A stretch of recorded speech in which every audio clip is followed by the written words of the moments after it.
I think we're ready. I don't know. I'm still here. We go, Barflies. Welcome to the Barfly Tailgate Show. You already know it's live. It's done by Barflies, for Barflies, and all the 49er fans out there. I can't see anything. I can't, I'm on a dead screen, but I'm sure you guys look fucking sexy this morning, just as sexy as that 49 yesterday.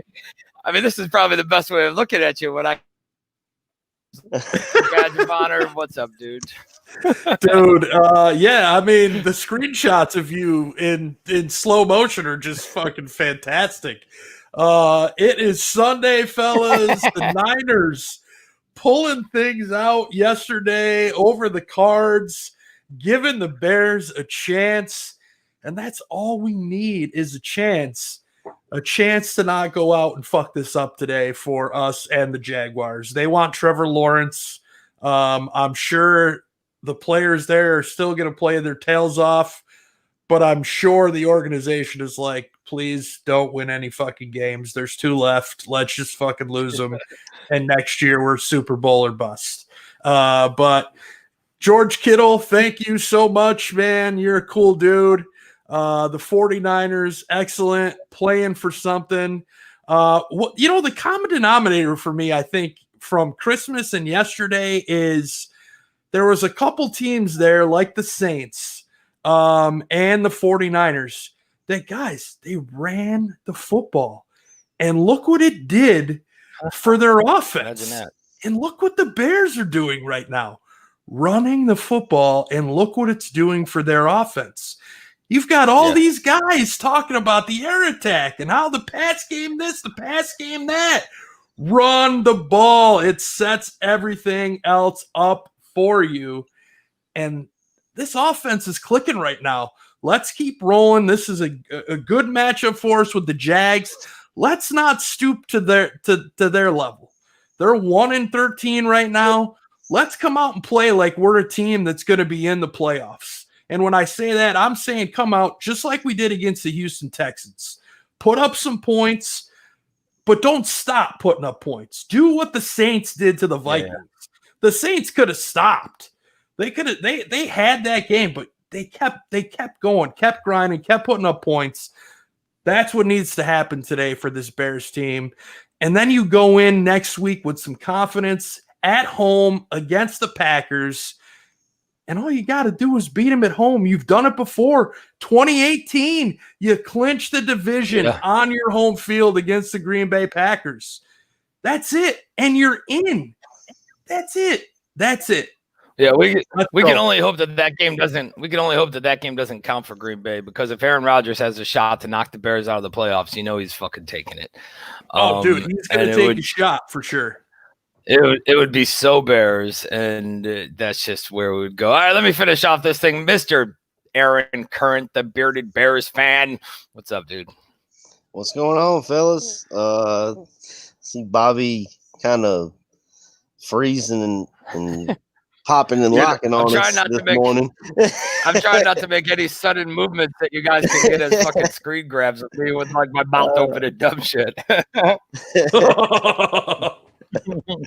It's another beautiful day down here in Kentucky. My Wildcats forgot how to play basketball, but then the Niners, they pulled me out of the slums a little bit and gave me a W last night. So crack the door open for the Bears, and hopefully we kick that thing open. It's a Mike Glennon revenge game today. Bear down. Yeah, definitely, man. I mean, if they have to start Glennon. I know they said they've gone back and forth, and some sites say that Glennon's starting, some say that Minshew is. But if you're trying to get Trevor Lawrence, you start Glennon. And that's it, hands down. I know, whatever. People don't say that, there's no tanking. There's fucking tanking. Maybe not for the players, but like Badge said, but there's definitely tanking for the organization where they want to go. And why wouldn't Lawrence want to go to the Jaguars? And you're tax free down there. You don't get taxed like you would if you got drafted up in New York. So whatever, man. All right. Last but not least, we got Mr. Mike Shafer. Mike, what's up, dude? What's up, everybody? For the first time, and I don't know how long, it feels good to be a Bears fan in the morning on Sunday. Feeling good. And how about them 49ers? Like we can't open the show without acknowledging how awesome that victory was and the goosebumps that George Kittle delivered to the city of Chicago last night with that beautiful press conference showing. Yeah.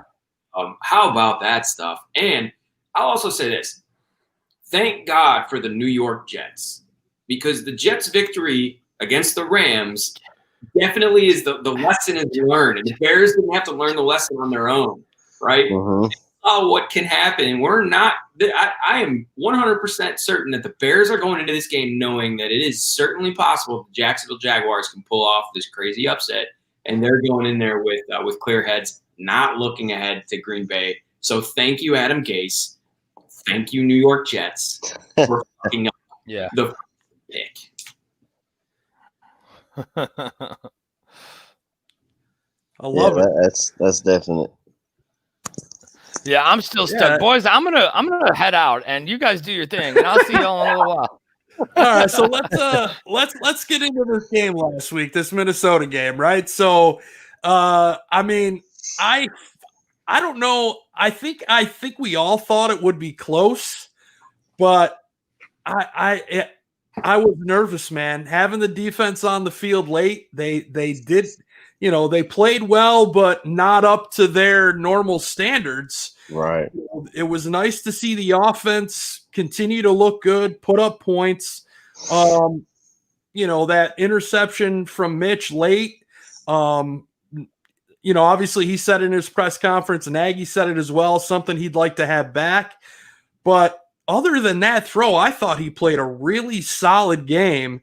And you can see that he believes in what's happening, and the rest of the offense believes in what's happening, guys. And so to me, if we can get this defense playing like they can, we're going to be a tough team to beat, fellas. I think they got to stop bending. It's the bend, don't break. The Bears were on third down, and they were fantastic on fourth down last week. We had two huge fourth down stops in Bears territory that turned into points. That's, when it comes down to crunch time, they're not breaking. But the fact that the coverage is so soft and we're getting into those positions, that's something that's got to be eliminated this week. You can't win in the playoffs like that, allowing teams into the red zone as often as they have. But, I go back. The other thing I go back to, that Mitch interception, so he played a great game, but fantastic. Yeah. Interception, I think, was on him. I think Holtz, somebody ran a wrong route. He had two guys in the same exact spot in the corner of the end zone. I think Robinson's open if Holtz just stays at the goal line. So I don't know what the routes were there. I don't know what the play was, but I don't think that was on Mitch. Mitch played a fantastic game. The simplified game plan, the simplified offense, Mitch under center, right? 70% of snaps on Sunday were under center. I think I tweeted something this week about games that the Bears have won, or when Mitch does well, over 50% of snaps are under center, and they over-delivered on that. And you see the results, man. You have a simplified offense. The defense is on their toes or on their heels a little bit, not knowing what's coming, and you just got to hope that they can continue with that. Let me ask you guys this question, Ace, and AC, I'll direct it to you. Do you care at all if the offense is simplified? As long as we're putting up points and winning games, it don't fucking matter, right? Right. I care about the dub, man. Yeah. And what I saw last week, Trubisky was on it, dude. They ran the ball well, and I think Aldo put that clip up, that deep ball to Allen Robinson down the right side. How many times have we seen that ball go out of bounds or overthrown, and Mitch freaking dropped it right on him? Like Mike was talking about, all except for the interception, he had a solid game. He was taking the underneath routes when he had to. If it was covered deep, he took off running a couple times if he had to. They get Darnell Mooney involved, who I'm freaking in love with. I said it last week. I'm buying his jersey this offseason. That's my offseason purchase. It's going to be a Darnell Mooney jersey. I just love the way the guy plays. And, man, I mean, the defense worried me. They stepped up when they had to and made fourth down stops. But, I mean, that was rough because, I mean, my heart was racing every time our defense went out. And we got the same issues today as we had last week. We got Jalen Johnson still out with the shoulder injury, and bust your screen with a concussion. So Kendall Vildor, who I thought played admirably for being thrust into position, and what's his name? Duke Shelley's going to be playing again. So we'll see them run it back and see how they do against this Jaguars offense. Yeah, I think Shelley is. Go ahead, Mike. Sorry. We said that last week that was a critical matchup in the game. Would the Vikings be able to take advantage of these two rookies? And those guys showed up. It wasn't an A+ performance. There was some blown coverage.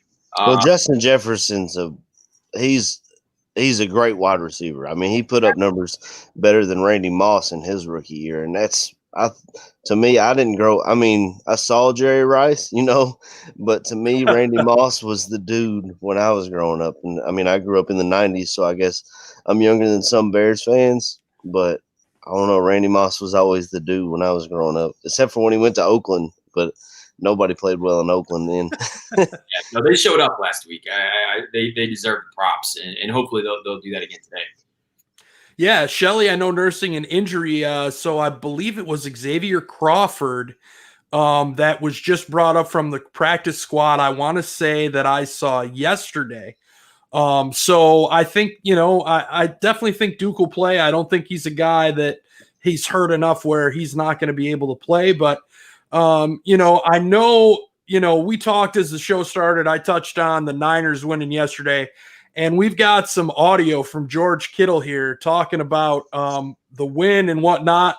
We'll let you guys listen to this, and then we'll give you our reactions to it.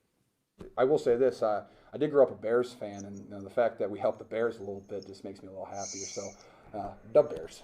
But thanks, guys. Thank you, George. We got Fred here for you guys. Dub Bears. I fucking love the Bears. Yes. Get that in my veins all day today. I love this guy. Like, how do we get him to Chicago? The Bears love you too, George Kittle. Yeah. Yes, we do. How cool is that? Guy from another team, knowing that he helped the team he loved growing up, and just giving a shout out to the organization. Yeah. I mean, George Kittle, you're the man, dude. Like, that is huge. He's guy coming back off injury, had 7 catches, 92 yards, had some big plays for them to set up a couple of touchdowns. The only negative, I think, in that game was fucking Robbie Gold. What the hell happened to him? For the Bears one more time. He tried his damnedest. He certainly tried to spoil it for us there. But. Yeah, there's the 41-yarder that he missed. I mean, he's missing an extra point here, I think. Yeah, missed an extra point, and then they sent him back out later on in the fourth, and he missed one wide left. Here it is right there. So, he had a rough day yesterday, but you know what? The Niners were still able to prevail, and guys, all the Bears got to do today is win. Just win, baby. You're still going, and then Matt, next week that's all of it. And, huge victory for the Niners yesterday to really help us. And I know you're a player on this Bears team. You're a player on this roster right now. And it's been a tough season. I mean, you talk about the highest of highs at 5-1 to lose 6 straight. Now here you've won 2 in a row with a chance to win 3. You got to win a 4th one to get in. But that 4th one, guys, comes against your division rival who beat your ass earlier this season. Embarrassed you on Sunday night. Embarrassed you, and now you've got that opportunity for a little bit of revenge to get into the playoffs. I mean, if the Packers don't win today, they have to win next week to lock up that 1 seed and have that first round bye. Because guess what? If they don't, guess who they got to play? If they lose to us. Oh, yeah. Just the Bears again. Come on. We win next week and knock them out of that 1 spot, then have to play them again? Come on. The momentum's in the favor of the Bears. This is the time right here. This is the time to get hot if you're a team approaching the playoffs. Get your run game going. Look at the Saints and what they did to the Vikings. Alvin Kamara fucking never had 20 carries in his career, and he ran roughshod over the Minnesota Vikings. Yeah, it just happened to be playing against me on the in the fantasy championship. I made it to the finals in one freaking league, and this guy's got Kamara, and I was like, well, game's over on Friday night. That's fun. Yeah. Yeah, I mean, we're our run game is hitting it at the right time. You looked at Montgomery last week. I mean, we haven't even talked about Dave Montgomery yet. Guy had a phenomenal game, Man, over they 20 just kept touches. giving it to him too. He just I mean, he's been a top 5 running back the last 3 weeks, 4 weeks, and that's what he's capable of. I mean, this guy, he breaks tackles. He runs aggressive. I mean, to me, it all comes down to that offensive line, man. They're finally opening holes. They're gelling together, playing well. Charles Leno's played better over the last few weeks. Yep. I mean, Ifedi's holding his own at right tackle, but that middle of the line, Mustipher, Whitehair, and Bars are playing great. And I believe, I don't want to just throw you on the spot here, Aldo, but Cody, Whitehair was talking about the offensive line gelling and how they played well together and what they've been doing lately. So if we could cut to that, that'd be great. Yeah, we're really, gelling well right now. Our schemes have been great. Guys have been executing the schemes that have been called. And, I think it just comes down to execution. And that's where we're at right now is we're just executing at a high level. What impact would you point to that Juan Castillo has had on that? I think just, honing in on the basics and the fundamentals and just hitting those every day. We start every day with practice with our fundamentals, and, that's what's carried us to help finish our blocks and be able to sustain our blocks to get David to the second level. Yeah, which they have been doing inside week in and week out the last few weeks, guys. I love Sam Mustipher at the center position, and I really don't think Cody or James Daniels need to worry about going back there because he has played phenomenal. You saw, all week long, you saw the highlight of David Montgomery's touchdown run and Mustipher, not only all Cody the way Whitehair, downfield. Yeah. Oh, Sam Mustipher as well. He's helping Whitehair and then still has the ability to get up to that second level to clear that lane for David Montgomery. They have played lights out over these last few weeks, and they've really got something going. Here it is right there. Look at that freaking lane. Golly. Make a fat man happy. I'm telling you. Yeah, absolutely. Long-term option at center, too. This is depth. This is a smart center that knows how to play the game. I'm not just saying that because he went to Notre Dame, but he's a smart cat. Owen Krutz on the radio this week, high praise for Mustipher. And, if anybody knows the center position well in this town, it's Owen Krutz. And he sees him as a long-term fit. I think we're benefiting from the fact that he played with Bars at Notre Dame. So these guys know each other. But Bars has been great. He hasn't allowed a pressure on a pass attempt, I think, in 3 games. Go back to Detroit. I think we're seeing some long-term fits. And I don't know where Bars fits in next year. I don't know if he can play tackle, but even if he's a depth piece in the interior. I brought it up. I think I was in the comments section on Bear Football, our post-game show. I know we hate shuffling again, but Whitehair played tackle in college. I'm wondering if he could swing out the right tackle, put Bars at guard, have Mustipher at center, and put James Daniels back at guard when he comes back. I don't know how it'll work out. That would have to be up to the coaches in the training camp and whatnot to see how that plays out. But it's funny how each of us looks at that, because if I look at that, I'm having Whitehair at left guard, Daniels at right guard, and I'm moving Bars out to right tackle because he's got some experience playing tackle too. And, and then you look to the draft, grab a tackle, hopefully a day one starter. That's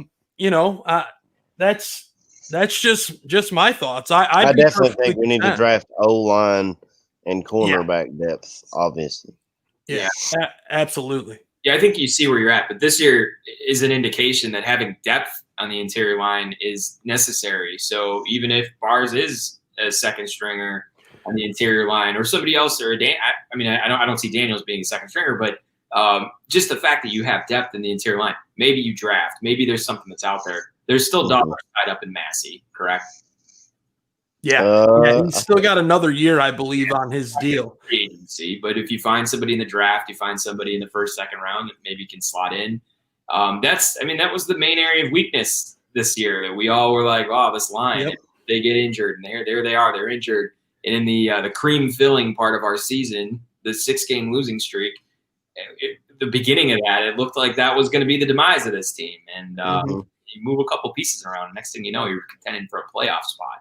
Right. Yeah, and you look back at that, guys, and not to belabor, our 6-game losing streak, but a lot of that had to do with who was at quarterback as well. I mean, yes, they were trying to figure out the offensive line, but Nick Foles clearly isn't a guy that fits this offense like Matt Nagy and everybody else thought. And now you see that with a little protection, what this offense is able to do by using your quarterback the way he wants to be used and the way it fits your offense. And you look at what they've done in the coaching staff making these changes. This is huge. And this team has been putting up points left and right. And I mean, somebody's got to figure out how to shut it down, or there's a really good chance for this team to make a very deep playoff run. What that means for the up aboves, the coaches, Ryan Pace, I don't care. If this team goes out and fucking wins the Super Bowl, I don't give a shit anymore. Like, that will be the second Super Bowl I've seen in my lifetime. That's what I give a shit about, is those trophies coming back here. How it happens and what happens leading up to that, that's all part of the process. Does it suck going through it? Yeah, it fucking sucks. Losing 6 games, that was horrible. But if it got you to the point where you're playing for a Lombardi trophy and you bring that home, dude, it don't fucking matter. Yeah. I don't know what this coaching staff saw on the O-line that was keeping Rashad Coward in there. And that was another part of the 6-game losing streak that was mind-boggling to me, because we've all been calling for Bars, I mean, really all year, and Coward's a great dude, friend of the bar room. He's been on this network, but he's just not to the level of a starting guard in this league. And that's plain and simple. Maybe he'll get there in a few years. Maybe he's a practice squad or a depth piece, like we were talking about earlier. But he's just not a starter. And we all saw it. I didn't know. I mean, I didn't see him in practice, so I don't know what the coaches were seeing. But it's evident that Mustipher and Bars are leaps and bounds above Coward. Badge, I'm curious to know how your opinion or how your stance has changed on Nagy. Go back a few weeks ago, and you were leading the charge for Nagy getting out of town. My perspective on this is, I don't care how long it took us to get here, but we got here. And we found a winning formula. And last week, I think we talked about the fact that this team hasn't given up on their head coach, which is remarkable considering what they've gone through. And so it says a lot about his leadership. It says a lot about his cohesiveness. And my belief is, if you throw that out the window and you bring somebody else in to a team that has gelled and a team that is good, you risk that falling apart. You risk losing that cohesion. What's your take, or is your take change the last couple of weeks? If Matt Nagy can continue this and the Bears make the playoffs, let's say they lose the first game in the playoffs. Let's say they get there but lose. How has your opinion changed? So to me, Matt Nagy at this point, I don't know that he's fully saved his job, but this is a guy who should have given up play calling, I almost want to say year one. That first season, I just think things went so well. Everything seemed to work in their favor. But then last season, you could see it early on.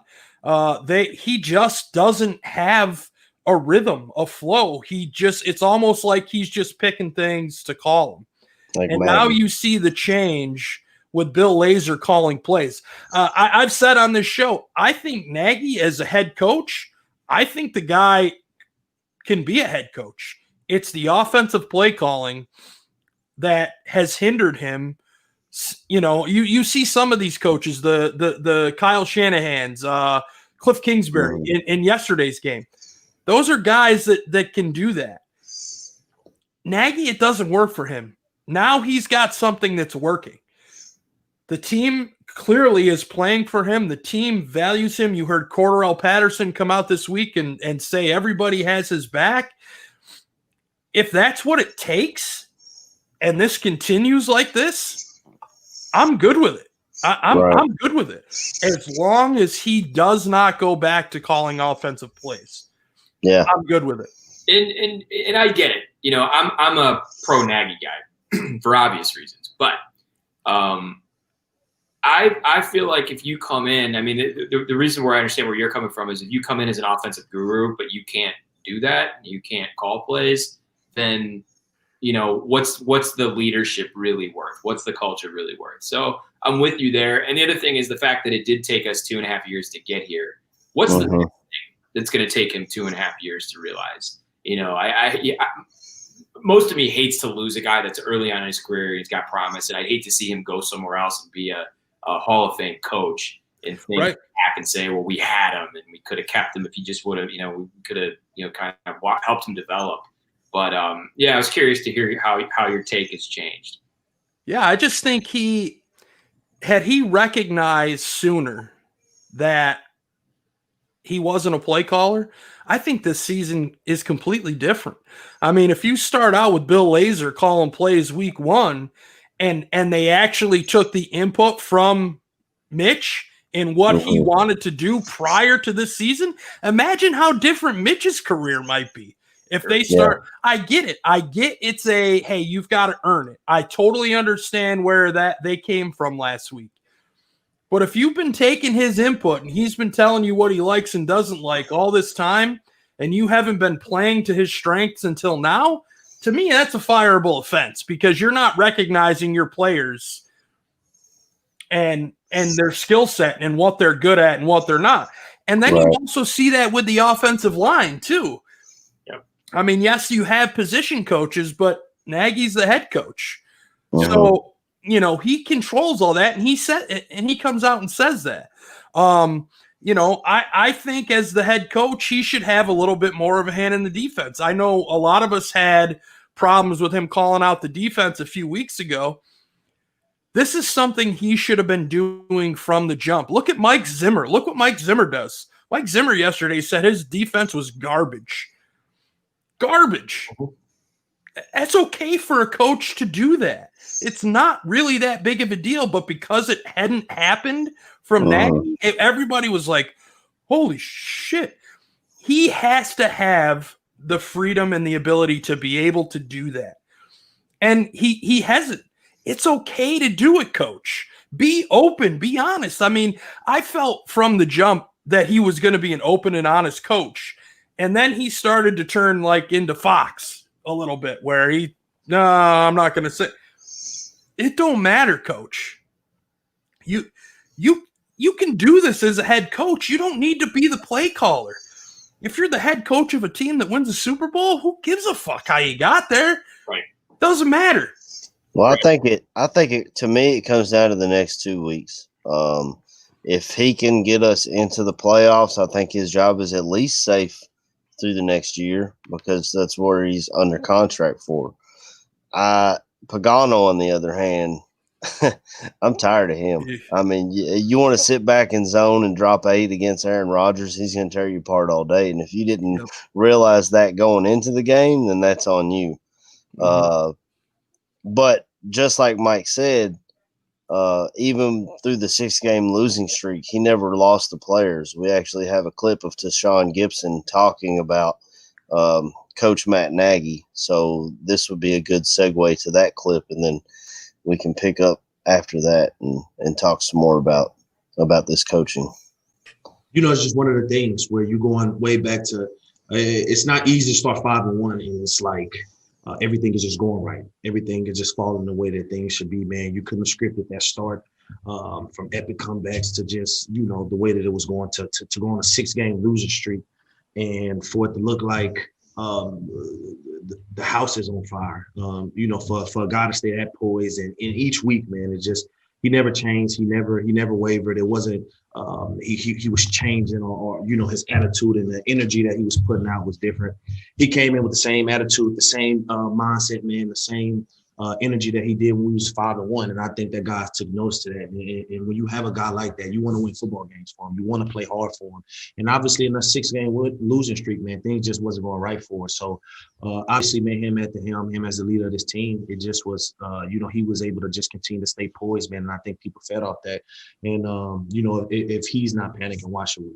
And, like I say, man, we got a great group of guys on this team to be able to accomplish the things that we need to, man. And with him leading the charge, man, I wouldn't want to play for nobody else in this situation, man. He did what he had to do to get us back on track, and here we are sitting at 7-7 and a good possibility to accomplish the things that we set out to. Huge, man. They clearly have his back and have all season. So that says a lot too. I mean, that first year when we brought in guys like Allen Robinson, Trey Burton, Taylor Gabriel, Allen Robinson said he wanted to come here and play for Matt Nagy. So these guys clearly like this guy and they like playing for him. So again, for us as fanalists to sit here and say, oh, Jesus, this guy, he don't know what he's doing. Well, clearly the players feel very differently about it. Right. So John Gibson's been around the league, so he's played for some other coaches. I mean, he played for that guy down in Houston who no longer has a job. So I feel like he knows bad coaching when he sees it.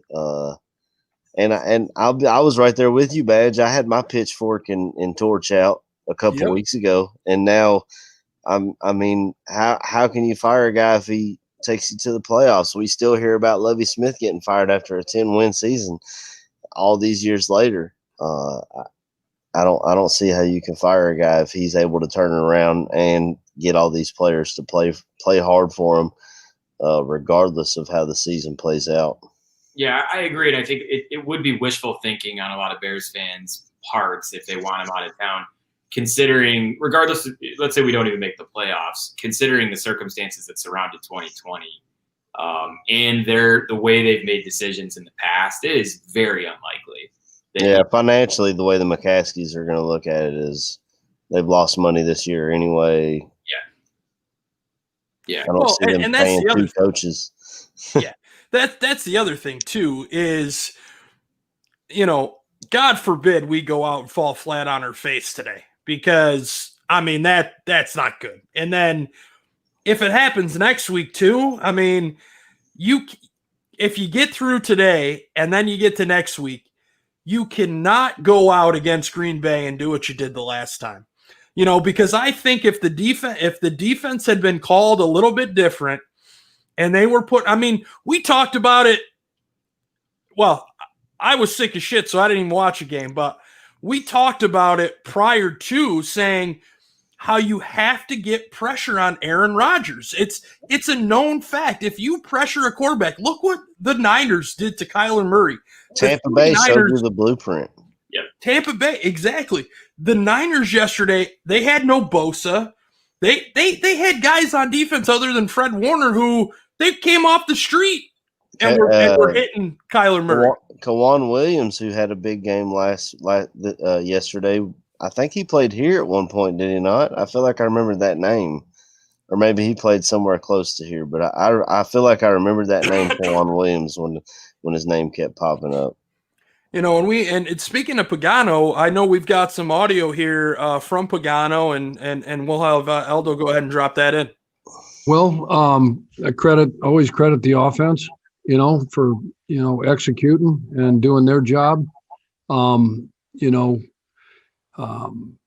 I got to do a better job, like I always say, in certain situations from a preparation standpoint, call standpoint. We can all play better. We can coach better, execute better. show signs where we're really, really good, and then we have lapses and give up some big plays. A couple series, in that game last week where, bing, bang, boom, and they're right down the field and score a touchdown. So that's not us. That's not our identity. We did do some good things, in that game. We had a couple, you may have missed them. Brad, there was a couple stops in the red area that were big, and a couple fourth down plays that were pretty big. I know we like to dwell on the negative stuff, especially around Christmas time, but I'm being funny, Brad. No, you're good. It's all good, man. It's all good. The bottom line at the end of the day, what did I say a couple of weeks back? Stats are for who? We all know who, okay? And we know what the expectations are. I want to shut everybody out. Our guys want to shut everybody out. We want to be the best coaches we can be. Our players want to be the best players they can be. Nobody tries to do anything on purpose. So there were some good things, and we did get the dub. So I'll take it. I mean, Man, that's all well and good. I'm going to go back to last season when Chuck Pagano was hired at Bears 100. Greg Braggs asked it right from the jump. You sent an all-out blitz week 1, first play of the game at Aaron Rodgers. His answer was, yeah, we're going all out. Where was that? Where has it been? I mean, even the plays over the last 2 weeks, like the plays Roquan made, the 2 sacks he had, and was our clean sack of the game last week. Those were just Roquan making plays. That's not him blitzing. Mm-hmm. Where are those? I mean, this is something he clearly excels at. And Chuck, for some reason, loves to sit back in this zone and allows players. I mean, he's allowing quarterbacks to pick us apart. These quarterbacks are too good in this league. And you got to go after the quarterback. Mike Glennon today, if he's really starting, if I'm Mike Glennon, I'm scared as shit because Khalil Mack on one side, Robert Quinn had a sack last week, hit the quarterback multiple times. I'm scared as shit just for those two. But then if Chuck starts dialing it up and bringing pressure, and you got Trevathan and Roquan coming, maybe bringing Tashawn Gibson on a blitz, I mean, I'd be scared as shit if I'm Mike Glennon today, especially you're going against a team where you already know Akeem Hicks don't fucking like Mike Glennon. You saw it that season when he fucking damn near knocked him right off his feet. Yeah. I agree. We got to get after him. Pagano's that when he just said bing, bang, boom down the field and scored, I was like, what the fuck is that, dude? You're a defensive coordinator. You were brought in here. You were talked about applying pressure. You know that's how you beat great quarterbacks is hitting them in the face. You know what I'm saying? And yet you stayed back. You can't do that. You got to go after these guys. And you talk about Mike Glennon. We thought we had a statue back there in the pocket when Foles was in. Mike Glennon is exactly that. So I'd love to see them start getting after it. I'd like to see, maybe some slot corner blitzes. I feel like we haven't seen that since Fangio left town. Yeah. But I feel like our defense can take advantage today, and I feel like we should have a good game against these guys. Now, granted, nothing is guaranteed because these Jaguars gave the Packers everything they could handle just a couple of weeks ago. But didn't you guys see the 2 good plays last week? What's with you guys? Gee, there's 2 good plays we had last week. Yeah. A joke, and Pagano's saying, "Hey, I'm just being funny." Well, nobody's laughing, Chuck. I mean, the way that this defense is played, we've been calling better game plans on this fan show for weeks. Be aggressive. Then they get aggressive, and look what happens. We sack the quarterback. Cousins fumbles. Things start to happen. I don't understand it. I really don't understand how I can call a better game than Chuck. But that comment pissed me off. Yeah. I'm not looking at 2 plays. I'm looking at the book of work, man. I'm looking at the points. I'm looking at the number of times the team's getting into the red zone under you compared to the same team under Vic Fangio. It's night and day difference. So as a fan, that was pretty irritating to hear. Right. And Fangio had times where he would sit back in zone, and that would drive us crazy too. Sure. But it wasn't the whole freaking game. And like, this isn't working, let's change something up. No, it's like, this isn't working. Well, if we just call it one more time, maybe it'll work this time. Y'all saw us make the tough on. Yeah, that's the difference, though, from Fangio to Pagano, I think, is Fangio can adjust, and he's got other parts of his scheme that work really well. Where Pagano, it's this or, well, shit, I guess we'll have to try to do something different. Or, you know, like, what can we do? And I agree, Mike. These are good questions, and it's about time. And I'm not trying to hate on the Chicago media. They should be asking tough questions. You guys are getting paid millions of dollars to coach a team, and when it's not going right, you've got to be prepared to face the music. It happens. That's what it is. I mean, if you're not excelling in your job, if you're not doing your job right, you're going to get questioned on it. No matter what you do, whether it's making fries at McDonald's or selling cars or no matter what. Yeah. If you're not doing it right, you're going to get some heat. And, you know, Pagano, I get that he's trying to laugh and joke and make it funny and whatever.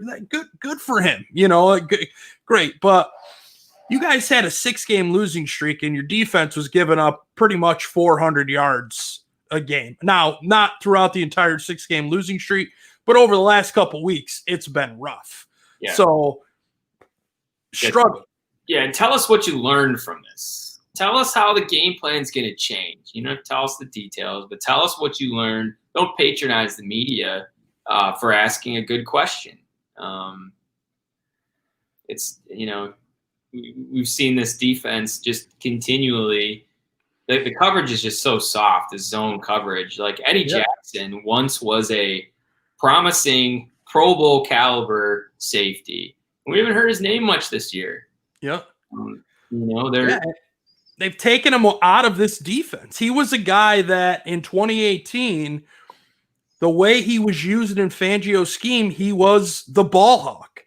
He was the guy that was to, you know, we need a pick, you're the guy. And that's what he did. Since Fangio's come here, you look at what Eddie Jackson has done, he is on the decline. I mean, he struggled to tackle. I mean, I know people were shouting him out for a tackle he made last week. Well, it's his fucking job. It's the tackle. Right. I mean, sorry, but that should be a no-brainer at this point. Yeah. We need impact plays from this defense. We need takeaways, and you need them against good teams and bad teams. Obviously, I'm not overlooking the Jaguars here because while I know the Bears have been playing much better, you just can't look past this. And even though the Jags are probably going to lay down, you can't look past them. Just like Mike said, we thought the Jets were just going to lay down and get their and get their quarterback for the future, but they decided let's go out here and beat the LA Rams, who are a playoff team. It's not like they just beat some 4-win Bengals team or something. They went out and beat the Rams. Yeah. Yeah, I think the Bears. Sorry, Mike, go ahead. No, the Bears have learned their lesson through the Rams, so I don't see that happening today. It's a night and day scenario too, though. I think, you know, you've got the Bears fighting for their lives, in control of their destiny. A Jacksonville team that's also seen what can happen when you play hard or when you put the pieces to win. You can pull a Jets, you know. So I think both sides are going to be ultra cautious this afternoon. But I think I'm grateful that happened last week. I think the other part to this too is, you know, we talk about Pagano and the pass defense, but the run defense hasn't really been up to par either. You look at what Dalvin Cook did last week. Right. Now, we've primarily shut him down. You know, well, Akeem Hicks went out in the first matchup, and all of a sudden he started to break loose. You know, and now you sit here and you look at last week, and Cook basically he was just waiting for the defensive line to push his offensive line or vice versa to one side, and Cook was taking the cutback lane. He did it all game long. I mean, here it is here. Short run. Yeah. He just looked for that little hole. There was fell forward all game, yeah. Yeah. You know, he just waited for that end to get sealed off, and boom, he bounced it outside. You know, so I want to see a little bit better production in that run defense. Now, obviously, today the Bears have a little bit of a breather because James Robinson isn't hurt. going for the Jaguars. So that's got to be a little bit of a big relief for this Bears defense. It'll be interesting to see how the run defense fares today. Well, I feel like even when the pass defense Wapalole. Anybody do their homework on Dare Ugunbalowe or whatever his name is? What we got back there? So he's the starter today? Yeah. A guy out of Wisconsin. And I think he played a couple years for Tampa. Really hasn't touched the ball that often. So the stars are in line right now for the Bears to just mop this Jags team.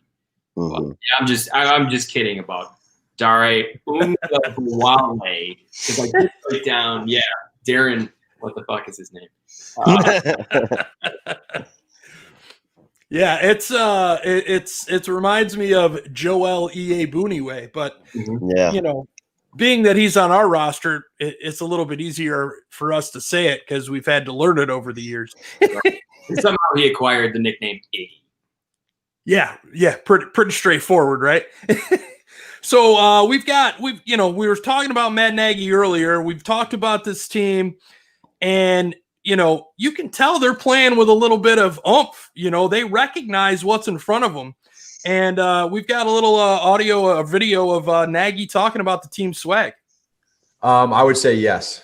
I really would. The guys are, you know, the guys have still, and I told you this before, but they were dancing in practices even during that 6-game losing streak. It feels a little bit different right now. And so they're having fun. They're in a good place, but they got to understand, and it's our job as coaches is to make sure that nothing has changed, right? For us, zero has changed. And so we got to make sure, it's okay to get that swag and have that. But on Sunday, you got to make sure you're doing exactly what we've been doing, you know, and enjoying it and having fun.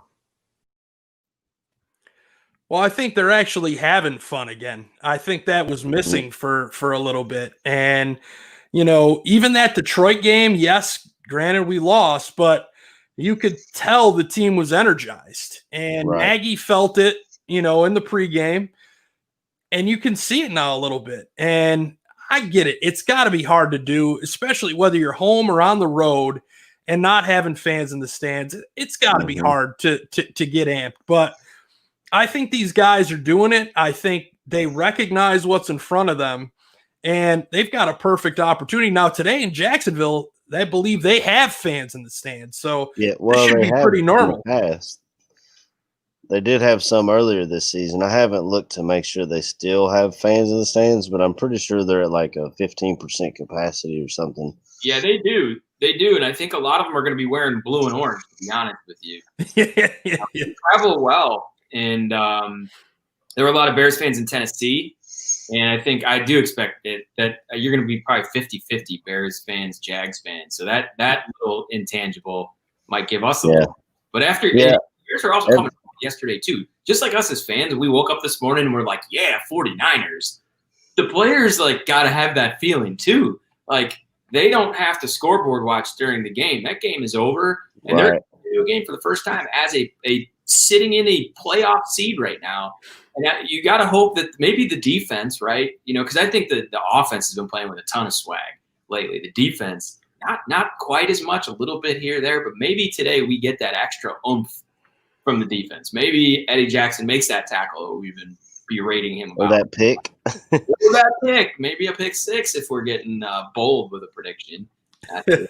Not to throw that out there too early, but I think all that adds an extra amount of juice in the veins today for the players, you know, with that Frisco game being yesterday. Yeah, totally, Mike. I totally agree with you. And, you know, I think as we look to this game, this is, I mean, this is like a fastball sitting on a tee that this is the pitch you've been waiting for. It's game set, not to go to a baseball analogy, but it's game 7 of the World Series. You're down 3, the bases are loaded, 2 outs, 3-2 count, and the pitcher fucks up and throws you a meatball, and you drive this thing out of the ballpark. That's what this is for the Bears today. I mean, this is right there.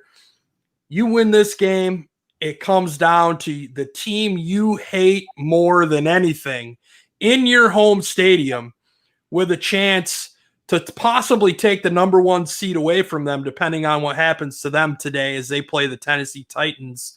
I think it's actually on Sunday Night Football. And if they win, all right, maybe that locks up the number 1 seed for them, which I think it does. But so maybe they don't have anything to play for, but that shouldn't change how you need to go out and play.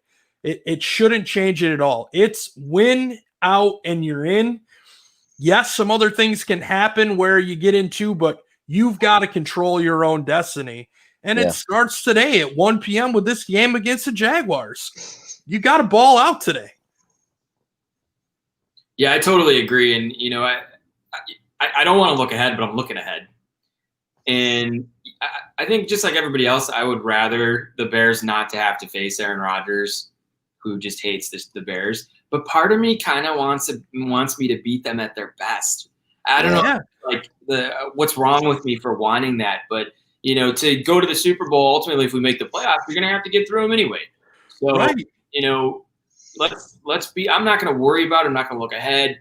I don't know. I mean, I think the Seahawks might have to lose a game. Like, there's all sorts of moving parts to this whole thing for the Packers to clinch today, I believe. But, you see a lot of people, kind of going back and forth on that topic too. How do you want to play the Packers? How do you want to end your season? Do you want to end your season with a cupcake victory and then face that same team again in the playoffs, or a team that's like hungry and ready to maul you, or do you want to beat a team at their best? I don't know. I definitely want to play them with Rodgers. I mean, if that puts us out, then so be it. And as far as Nagy goes, the way we look in that game, to me, will determine whether I want him back or not. I mean, I don't make that decision, obviously. I mean, I'm not a shareholder like a Packers fan. I'm just a fanalist, So, but if we go out and get embarrassed again by the Packers, I mean, the Packers have sealed a lot of Bears coaches' fates. You know what I'm saying? I mean, Nagy, he beats all the other teams. It's just those damn cheeseheads up north that we just can't get past them, man. Even when we have a great game. There's my boy Mac. I think he's going to have a great game today. So, I mean, you go back to 2018, though, guys. Granted, it was Fangio, not Pagano, his scheme. Mm-hmm. But at the same time, I mean, we got Rodgers, 4 or 5 times? Mm-hmm. Mac had 2 or 3 himself. Floyd got him again when he was here. So we can hit it. We can get to this guy. We got to get to him. Is he a phenomenal quarterback? Yes, he's a phenomenal quarterback. He 100% is going to go down as one of the great quarterbacks, no matter how many Super Bowls he wins. It's just the way it is. Mm-hmm. But at the same time, we've done it before. Yes, it hasn't been enough, but I always go back to Lovey, right? And what was the first thing Lovey said when asked about, this division? Well, we got to beat the Green Bay Packers. Mm-hmm. That's what I want to hear from a coach coming in here. First and foremost, we got to beat the shit out of the Green Bay Packers, and then focus on the division. Like that's what I want to hear from a coach. Nagy's luck, it's one and the same. I mean, winning division and beating Green Bay is basically the same thing because they're up there every single year. So it should be the motto. It should be beat Green Bay, because if you beat Green Bay, you're beating the best team. You're beating the team that for 2 straight decades has just dominated the North. 3 straight decades. I can't even keep track anymore. It's been so many damn decades. But we talked about it. That first matchup. You know, I mean, the history between the two teams, I can't remember. I was watching the show, AC, but it was the Bears led for a majority of that series. And then, you know, you got to the 90s and forget about it. The Packers have dominated. Brett Favre shows up, and the rest of history. What do you guys think about A-Rob playing against his former team? He was questionable coming into the game, but I think it's going to take hell or high water. He's going to be playing in this ball game against a team who gave up on him. Let's not beat around the bush and act any other way. Once he got hurt, they wrote him off in Jacksonville.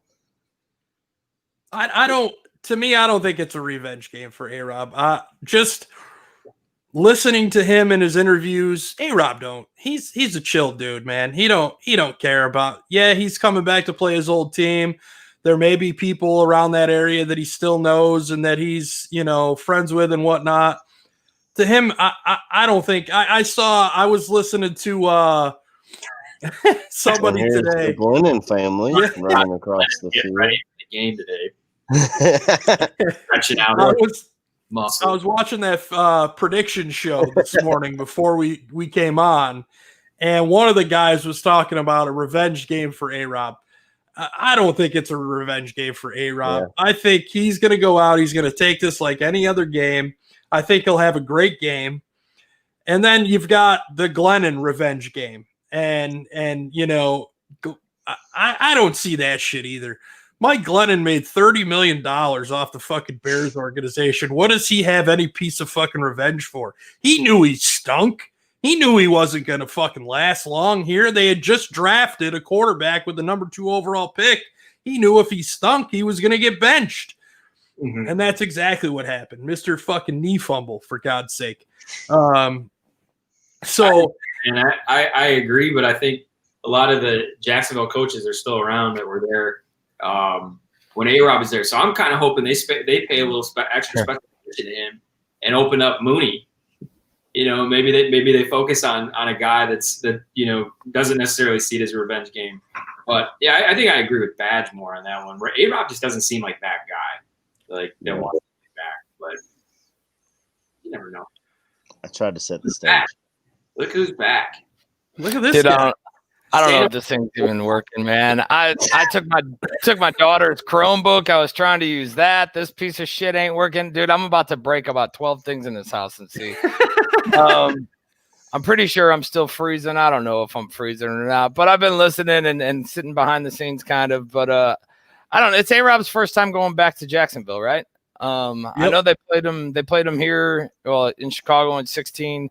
But it's first time going back to Jacksonville. I don't know. Maybe he does want to prove something. Maybe he does want to show him, you know, like whatever. But then again, it's not like it's not like the first meeting, right? And it's not like he couldn't have been showing him the whole damn time. So I don't think it's really a revenge game. I think it's, if nothing else, it's a damn trap game. Glennon fucking garbage ass. I mean, the running back's out. One of their wide receivers are out, and then we're gonna turn around and get. Yeah, that was me. Live footage of Bobby. Dude, just break it. Just break it. You know. And then Carrie's got Aldo's cell number. She's texting him fucking. Dude, Carrie just left for work, but she's like tiptoeing around like, I'm sorry. Like, I'm not mad at you. I'm just fucking mad. Oh, that's hilarious. Man, you got a belly laugh out of me on that one. But yeah, it's been brutal, man. You know, I've been in and out, dudes. So wherever you guys are going, just go. I'll hop in. You know, we'll go from there.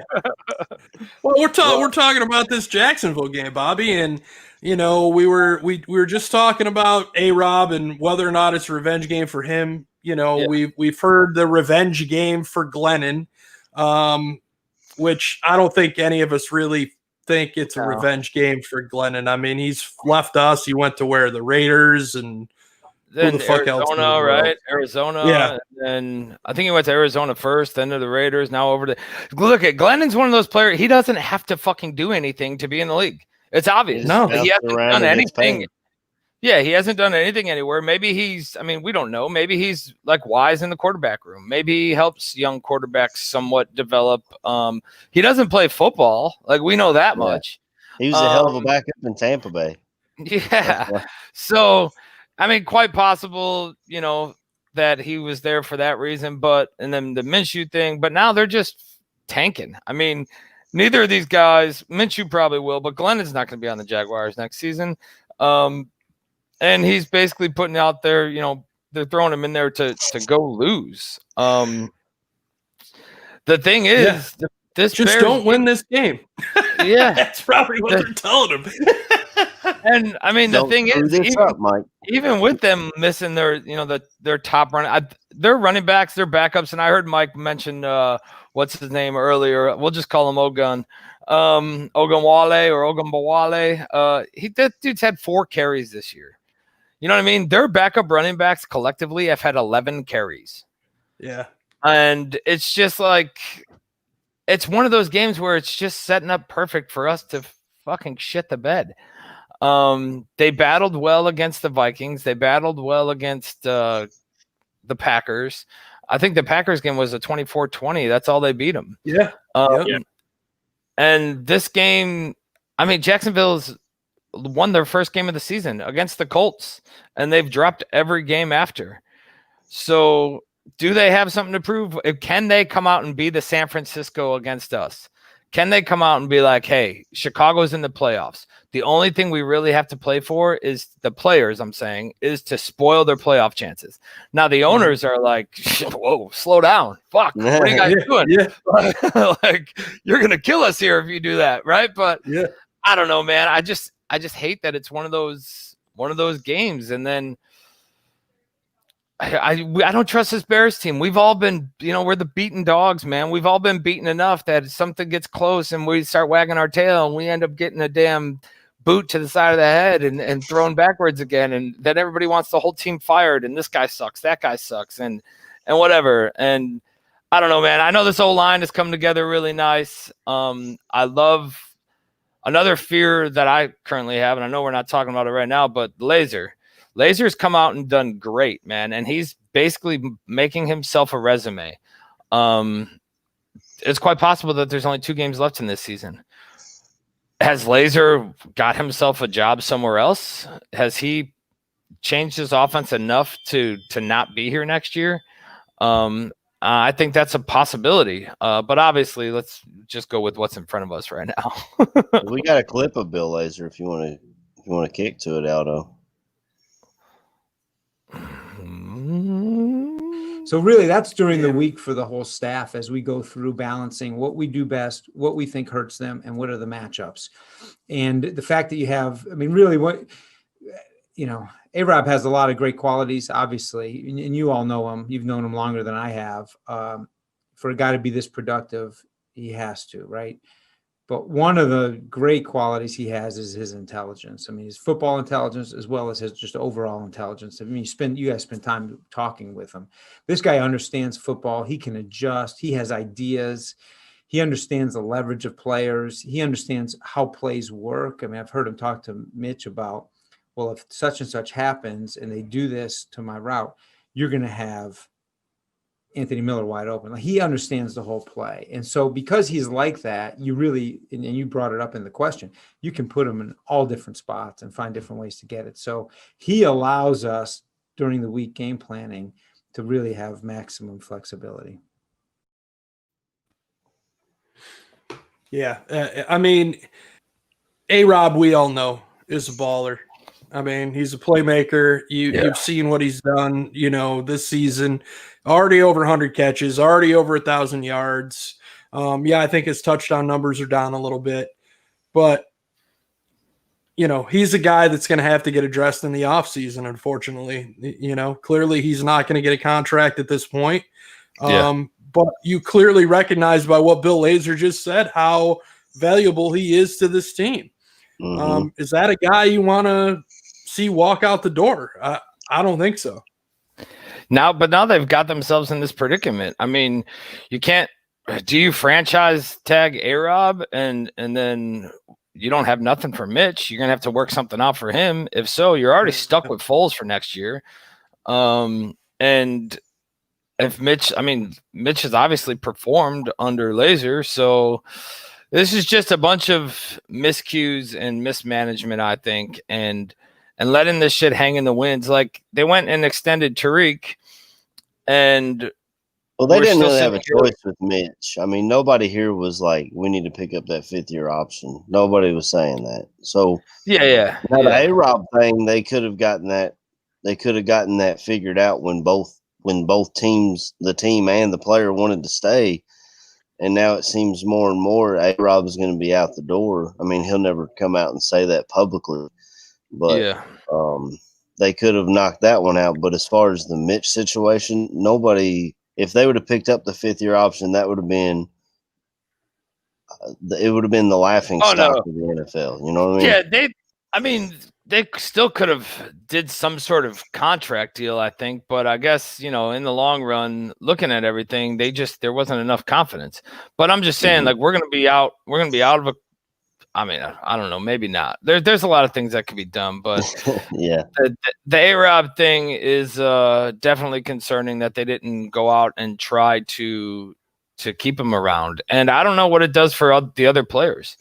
What does it show for other players on this team that you can come to this team and produce and be a big part of this offense, and then your future is still, out in the winds, and who knows what's going to happen. And I never expected that we would be here, but if we're talking about like keeping Mitch and we're talking about reasons why he would want to, right? If A-Rob's gone and we're doing it so we can save dollars to pay Mitch, like Mitch isn't going to stay. I mean, who's his number one? What do you get for agency? Not much, because you don't have the dollars to do it. So well, you're damned if you do and you're damned if you don't, I think. And God, I never thought we'd be sitting here talking about trying to concoct a plan to keep Mitch Trubisky on his team. But here we are. Yeah, you're right. And we're not the only ones. I mean, that thing's going around all over, and it just shows you how us as fans and Chicago as a the city, the wave, man, the roller coaster of like, get him the hell out of here. Oh, he's the best, and it's always been so cutthroat and very judgmental when it comes to mistakes. You got guys who, like we all said, Mitch just can't play in Nagy's offense. I think Nagy thinks that Mitch is something bigger than he is. And Laser is intelligent enough to get back to the RPO and to get back to, all the play action and get back to what Mitch does. Nagy wants, to soup up a fucking damn, tiny ass car where Laser's like, hey, Corolla, isn't that what Mitch drove? Yeah, where Laser's like, hey, we can work with this kid, and look at I think he's since Laser took over, he's like 4th in the league in completion percentage, and I mean he's balling out. Is he a top fucking 10 quarterback? Hell no, but is he 4th in the league right now? Yeah, he is. And as overall, far as other teams coming to grab Laser, I mean, they'll look at that and say, he made Mr. Trubisky look good, and he made Andy Dalton look serviceable in Cincinnati. Maybe let's see what he can do with Deshaun Watson per se, or in Jacksonville. I can't think of not Minshew, the guy they're going to draft. Trevor Lawrence. Trevor Lawrence. We'll see how he does with this guy. I think back to Bobby's original point about potentially losing Laser. Like, I think that's a realistic possibility. Last week we were like, no, there's not enough of a resume. But if he strings together a couple more wins and gets him into the playoffs, and we all know it's because of him, it's not because of Matt Nagy. I think that becomes a big concern. He's done it before too. He did it in Cincinnati. I think he was in Miami too, right? And responsible for some sort of. He was a running backs coach, I think, though, right? Correct. Yeah. And I don't ever remember his name coming up in head coach searches, but I expect that we'll start to see that. So.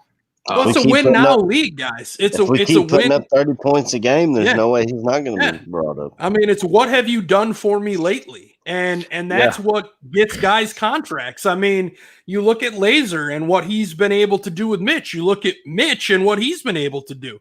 There may be a team out there like New England, which we've talked about. I'm sure other networks have talked about that. You know, the Cam Newton thing didn't go well. Thank fucking God he didn't come here. But yeah, the Patriots now may be willing to say, hey, shit, if Bill Lazor can make things work with this guy, holy hell, we can do it too. They may throw Mitch a 3-4 year extension just to get him in and use him the same exact way he's being used with us. Yeah. You know, any of that is possible. What are the options for Mitch around the league, though? It's not like Mitch is fucking clamoring and he's going to be waiting for us to give him an extension. He might just be like, screw you guys.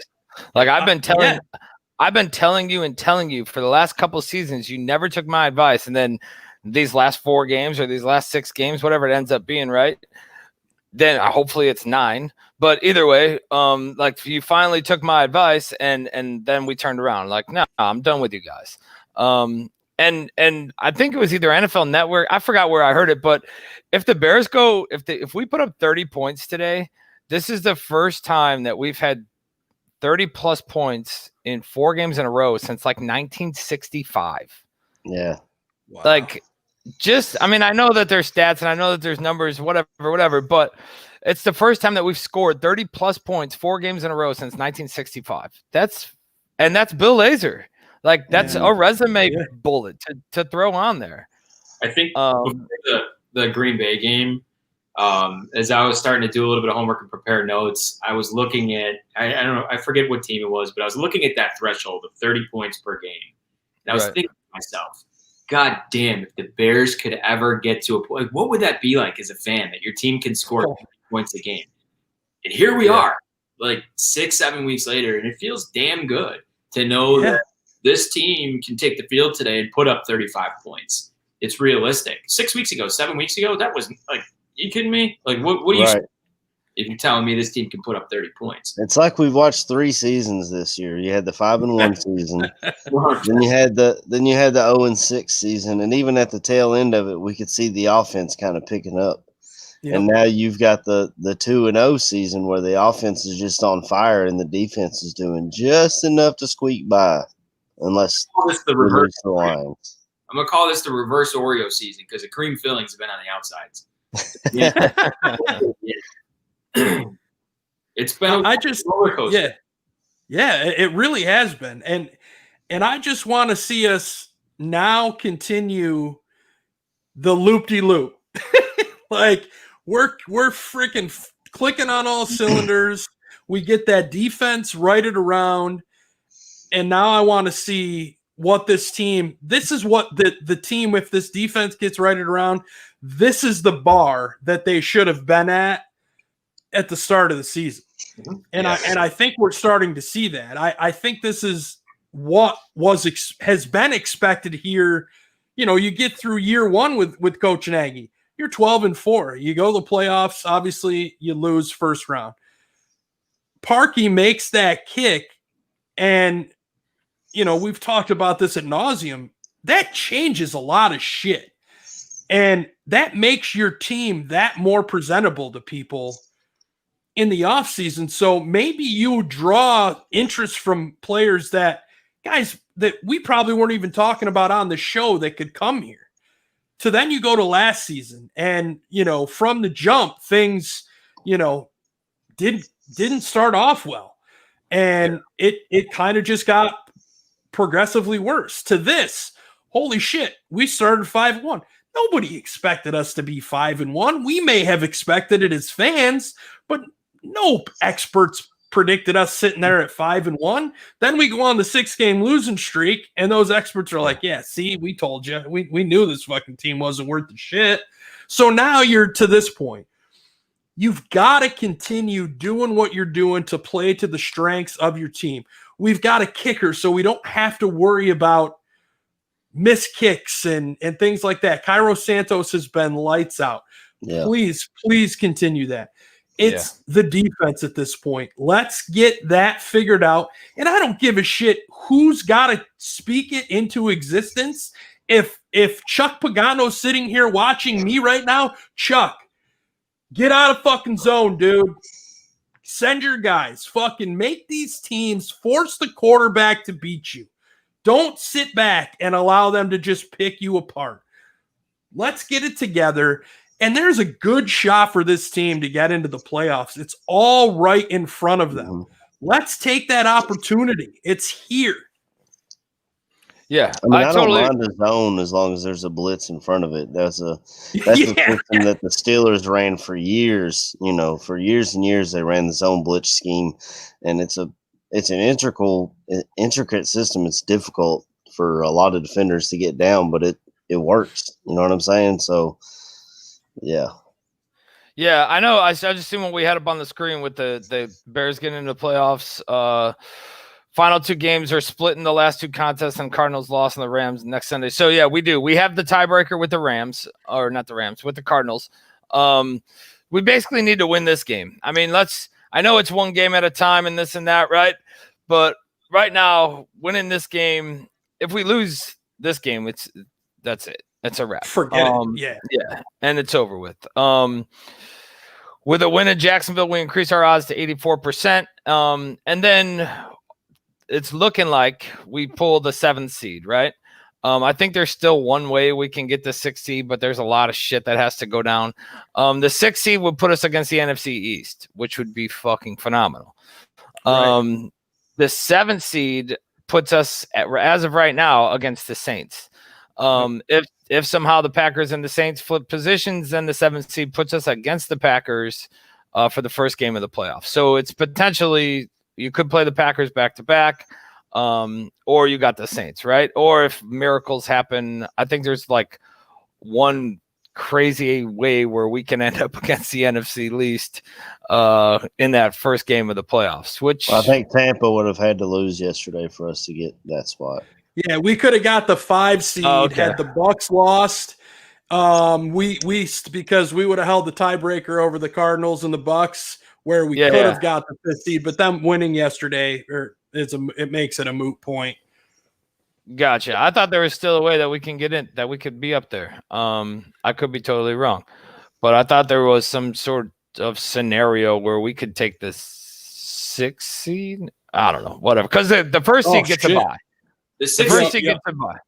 And so I'm talking about the 6th seed. The first seed gets a bye. Okay. Then you got 2 against 7, 3 against 6, 4 against 5. The Rams would lose out. So if the Rams lose out, then we would be in a tie with them and the Cards, and we would get that 6th spot. I don't know how, because we lost the head-to-head to the Rams. But that whatever the formula is, that would put us in the 6th seed. Yeah. But who knows, man? I mean, let's just get there first, right? Let's get there and go from there. I mean, to get there, and this defense just needs to make a statement. This has to be a statement game. They have to turn around and make this a game that it should be against a beat up fucking 13 losses or however many losses in a row Jags team, where they're just, I mean, this team is weak. And if this team comes out and does to us what they did to Green Bay, right, without their top running back, we're back to being the paper tigers again. I don't care how many points we put up. And I know somebody put it in the chat, for the amount of money that we spent on this defense. Yeah, the results are totally unacceptable, man. And the money that goes forward for this defense, like the money for next year and whatever, it's unacceptable. And I get that Jalen's out again, you know, that he's still out with a shoulder, but either way, man, there's too much money spent on the front, the middle, and the back side of this defense to not beat a Jags team. I get Jalen's out, but to me, I don't think that was the issue last week. It's not like you saw Shelley and Vildor giving up. Yes, they gave up on a miscommunication, that touchdown, in that first touchdown. But to me, I don't think they had the negative impact on the defense last week at all. I just think that, you know,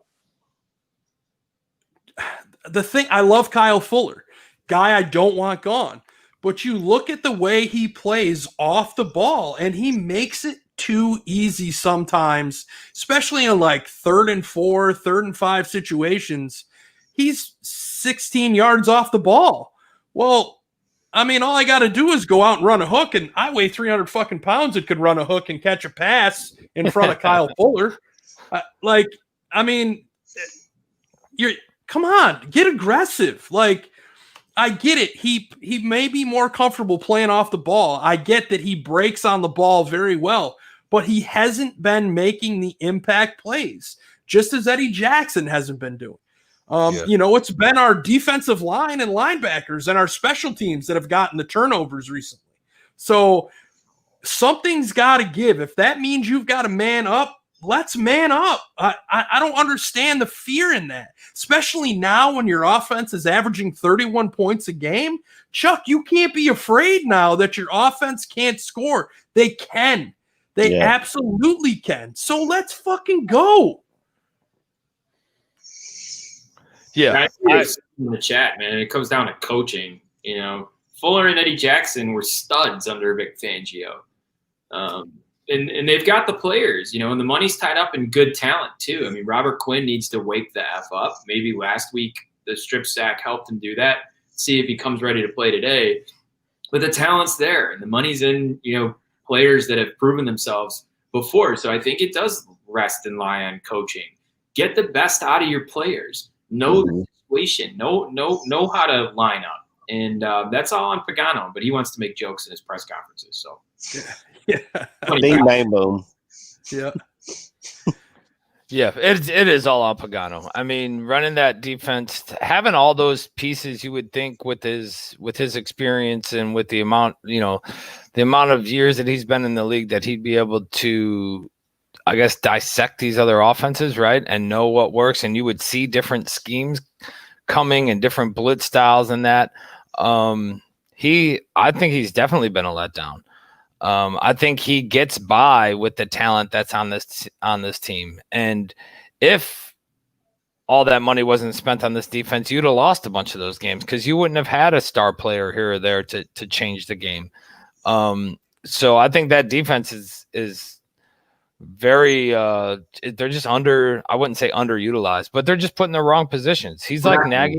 He's like Nagy as an offensive coordinator. He doesn't know how to utilize those guys. And to change up, I think he's definitely chopping block, first one on the chopping block. Has to be. Yeah, and then go from there. But I don't know, man. This we could be. I mean, we got 2 games left, right? And we could be looking at a total rebuild next year. We could be looking at a damn fire sale here, depending on this game. This game holds a lot for people in that organization's jobs and who we see in Chicago next year. This game is really, to me, this game is like the deciding factor to how many people have jobs in Chicago next year.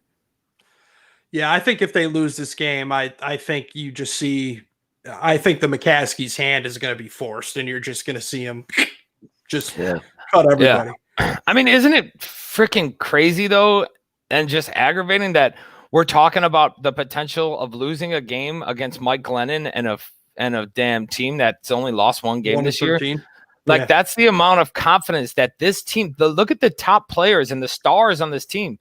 And we're still talking about this, like that there's a possibility. And I think that it's collective. It's not like it's just us like going on a topic. There's people who think that there's a possibility that the Bears don't win this game.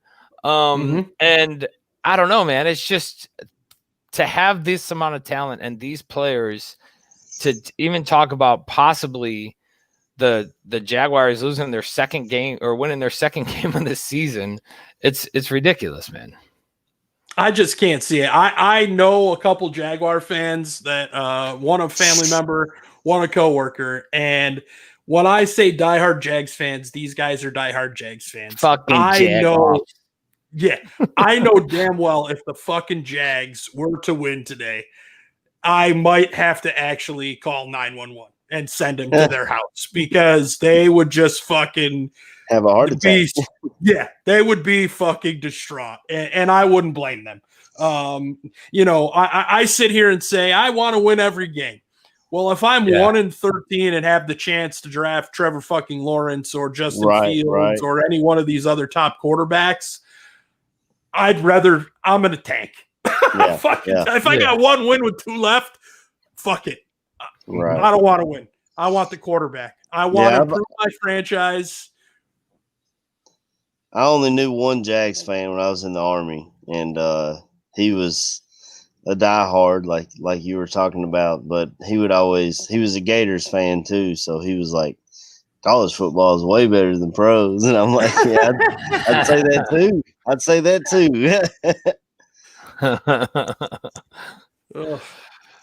Man, we got a little Nikki Kurtz in the chat. Right. Nikki's in there. Woke Make the him up playoffs. this Do this. Do that. Hey! Yeah, Nick.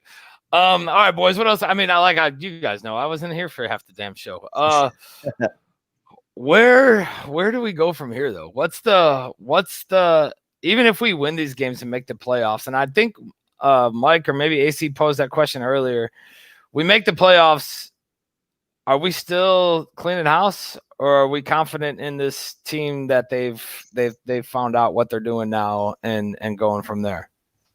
I don't think so. Yeah, we talked about it earlier, and Mike touched on financially as far as what the McCaskies might do after losing all this money this year anyway. Yeah. If we make the playoffs, I don't see them saying, well, cut everybody loose. You know what I'm saying? We had a playoff team. That's what they're gonna rest on. I don't know what the hell that is. Although drop some pictures of his family gather. Oh, Jags fan.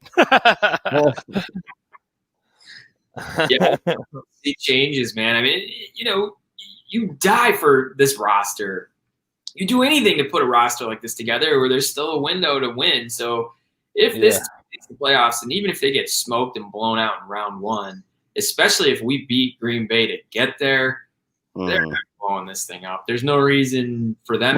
There's no reason. I think we might be looking for a new defensive coordinator. I'd love a guy that'll blitz like what's that guy's name down in Tampa? Todd Bowles. Somebody run a defense like that. I'd freaking love that here. Or who knows? Maybe Fangio will be on the market again. The way the Broncos are playing. That's been my dream for the last few weeks, that maybe Fangio becomes available again. But this morning, Shafer tweeted that his sources are telling him that Fangio's job is safe. So my dream is dead, and I think yours is too now. But they probably feel like they're a quarterback away. And I have a friend, again, an Army buddy who's a Broncos fan, and when they drafted Drew Lock, I was like, dude, I watched him for what felt like 6 years down here at Missouri get his ass kicked by Kentucky at football, and I just don't think he's that good. And then he's over there, and I think I saw a comment come out about him that was just like, sometimes the ball leaves my hand, and then I'm like, oh shit, and I'm like, what?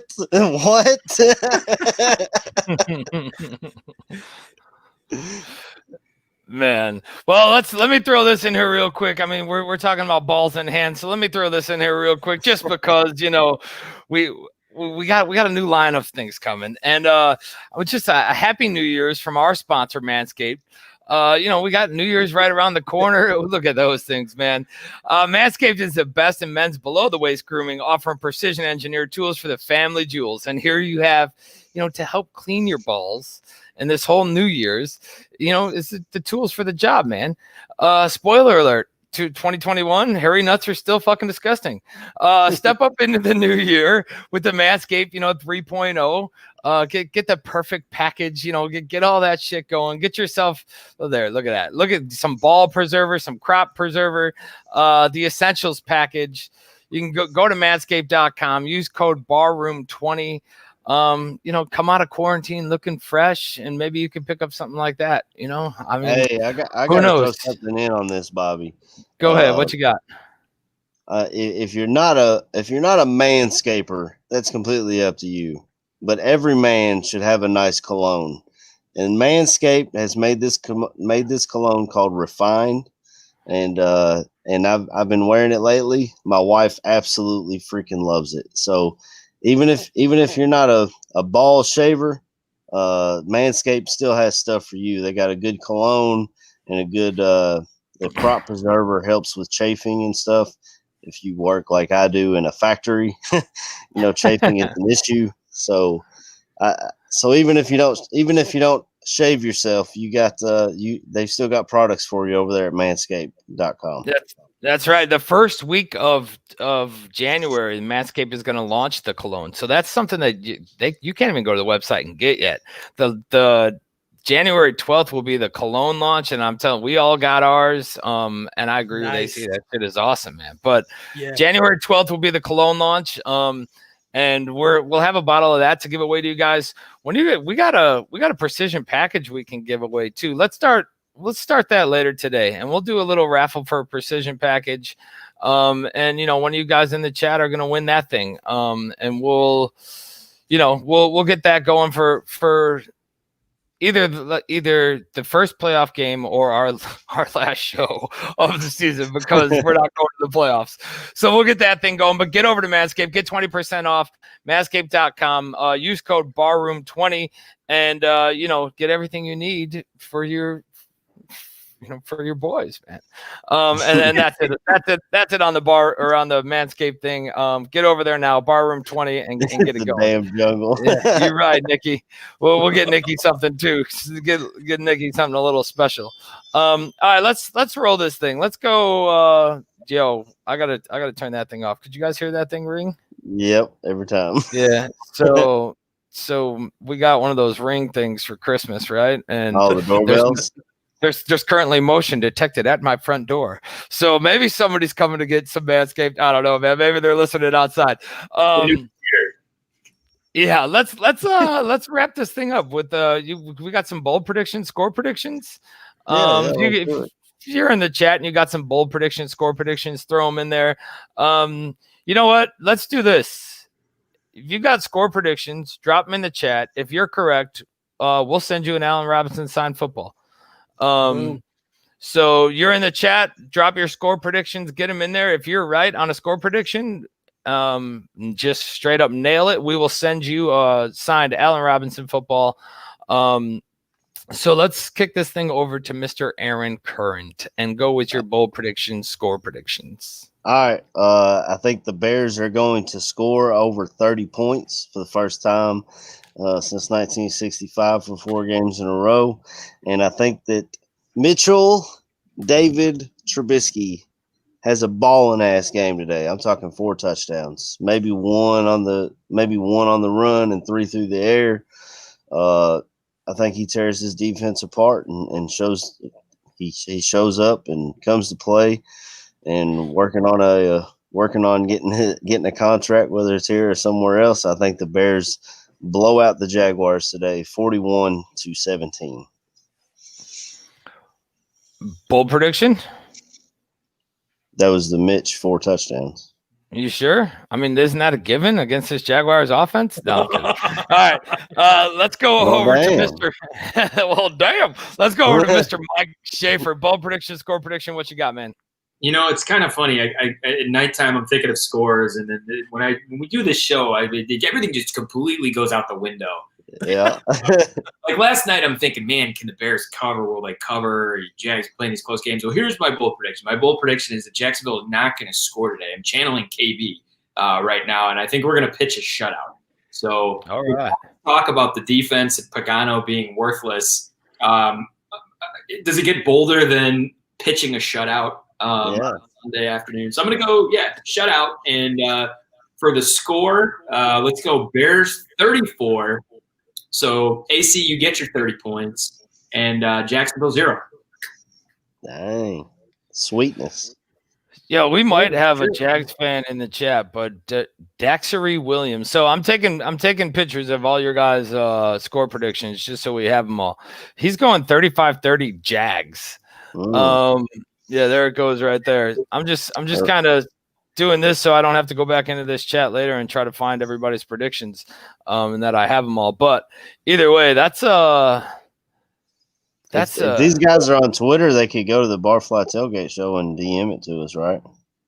Yeah, they could. They can go over there and DM it to us if they want, but I'm just going to try to go down the list of, I don't know. Hopefully I have them all. Mr. Ryan Badgley, what you got, man? Bold prediction, score prediction. I'm just shocked that somebody picked the Jags freaking to win 35-30 and Mike Glennon throw 5 touchdowns. My bold prediction is that Mike Glennon will throw 2 first-half interceptions, be taken out of the game. Gardner Minshew will then come in and throw 3 second-half interceptions for a total of 5 interceptions for this Bears defense today. And I am going to say the final score will end up 43-3. Bears win.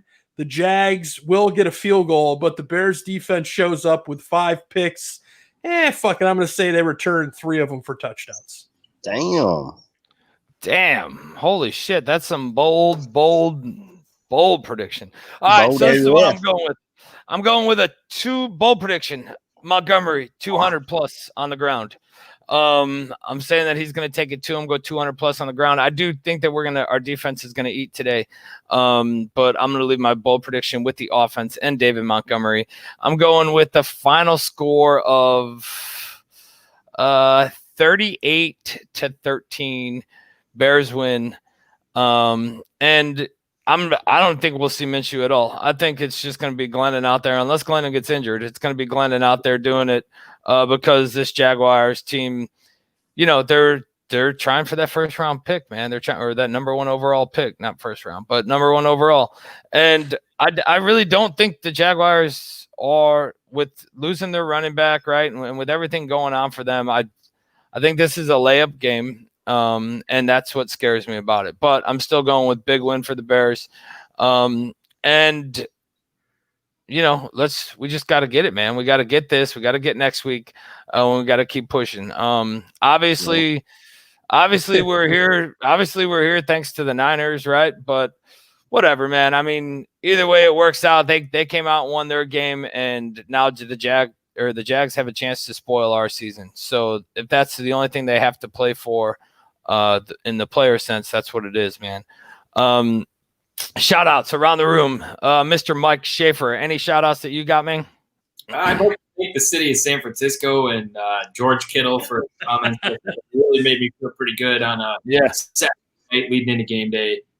Everybody in the chat room that sticks with us week after week, especially through the rough patches. But here we are. We're talking playoffs. So to everybody out there, although on the controls, thanks so much. And let's get a dub. Damn straight. Mr. AC, Aaron Current, what you got for shout-outs, man? Playoffs? I'm talking about playoffs?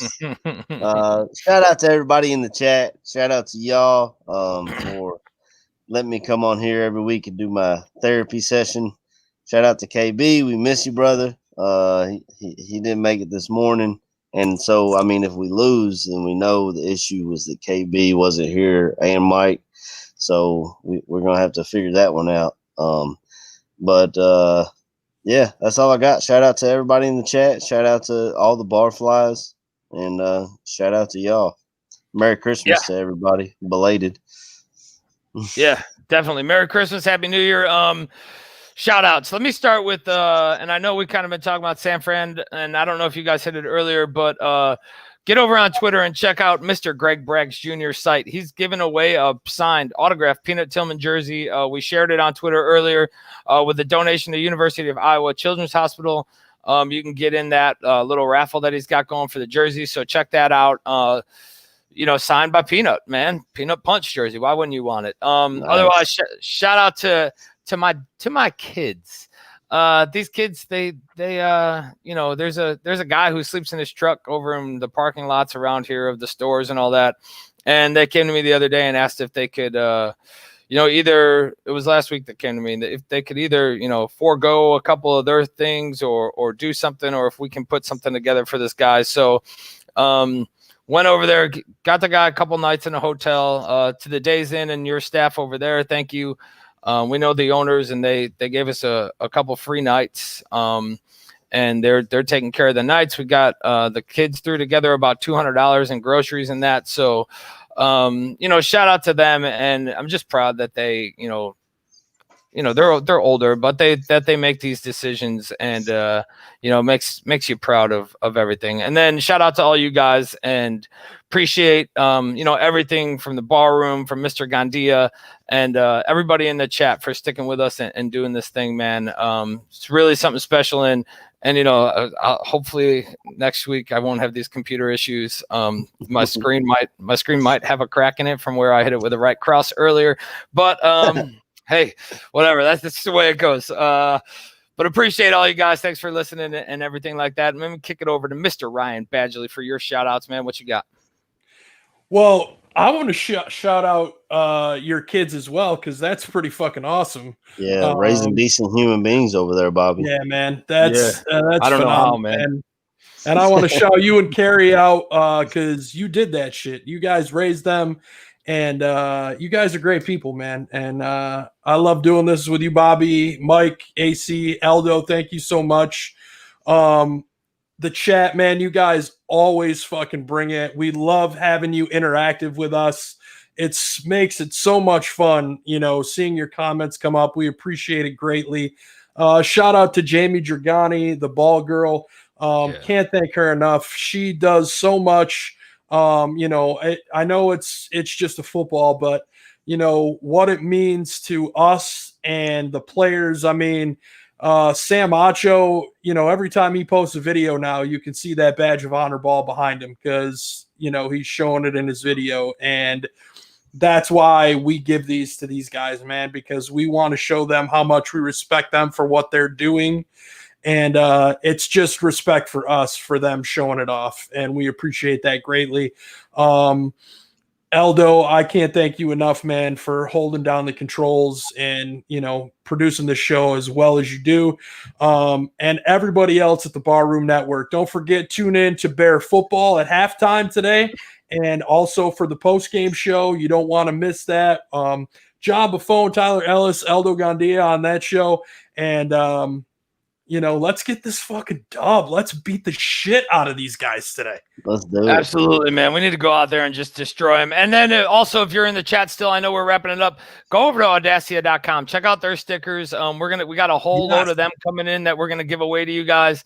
And Mr. Mike, next week I will hit you with I got a bunch of deep dish stuff that came in for Christmas, so we're rocking it over here. But Audacia, they got tons of stickers on there. Everything's donated to one of the players' causes or a charity that Audacia picks if the players don't have a cause mentioned.